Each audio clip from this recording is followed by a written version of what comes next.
Hey all, were you aware that John Smith, one of the three that found the original money pit back in 1795, it was John Smith, Anthony Vaughan, and also Daniel McGinnis. John Smith owned lots 17 and 18 is where the money pit is. Now, we don't know if he knew about the money pit before or after buying those lots, but the History Channel just recently had this little clip out, about 5 minute long clip, and they talked about the Oak Island Money Pit and the home of John Smith. Now, this house was located right there in the Money Pit flat area that you see today on the show, and it was situated facing the Money Pit. Now, what's helpful here is that by actually determining where this house sat, its orientation, it would help them to locate exactly where the money pit was. They can use those measurements. Now, there was a Roper survey that was done that they're now using to help to find out exactly where the house sat. Also, here's a photograph from 1931 that shows some of the original rocks where they were piled up, where the foundation was. And that's right where the guys are standing on the island. Now, also remember when they first started digging down into the money pit, the original three, Vaughn, Smith, and McGinnis, went down about 30 feet and then they stopped. It was just too hard to go any further without more people and equipment. So they formed the Onslow Company and then they went down to the 90-foot level where they found the 90-foot stone.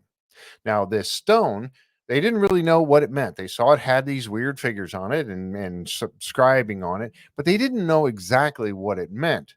So they just kind of set it aside. Now, this 90-foot stone ended up in the fireplace at John Smith's home. Now, remember too that there was an old stone that gyroscope operator Tony Martin found. This was a couple seasons ago, and it was found just over the hill in the woods next to the money pit. They found the stone, and it seemed to have some kind of markings on it. And they thought maybe at first it might be the 90-foot stone, but I guess it's not. But it is still being investigated to this day. Now, we know that the home was still there. In 1867, the Halifax Company rented this house as their job trailer when they were working looking for the treasure on Oak Island. The house was gone in 1896 when the Oak Island Treasure Company took over. There was nothing there. Now you see that pile of stones in 1931.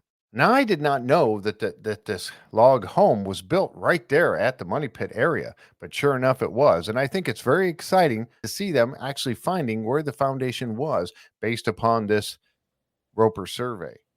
Another interesting thing is that during this 5 minute clip that the History Channel put out, Doug Crowell says that this puts the money pit back behind the garden shaft. Now, think that they're standing down in the flat area of the money pit area, and he's talking about the money pit treasure shaft itself being back behind the garden shaft. That puts it on the hill up where the crane sits.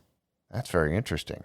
I thought you might like this little bit of information that I'm sharing here with you today. And as I dig up more, we'll be sure to share it with you. Don't forget, every Wednesday night, 7:30, we're covering every single episode of The Curse of Oak Island all the way through season 11. So be here, 7:30, every Wednesday night.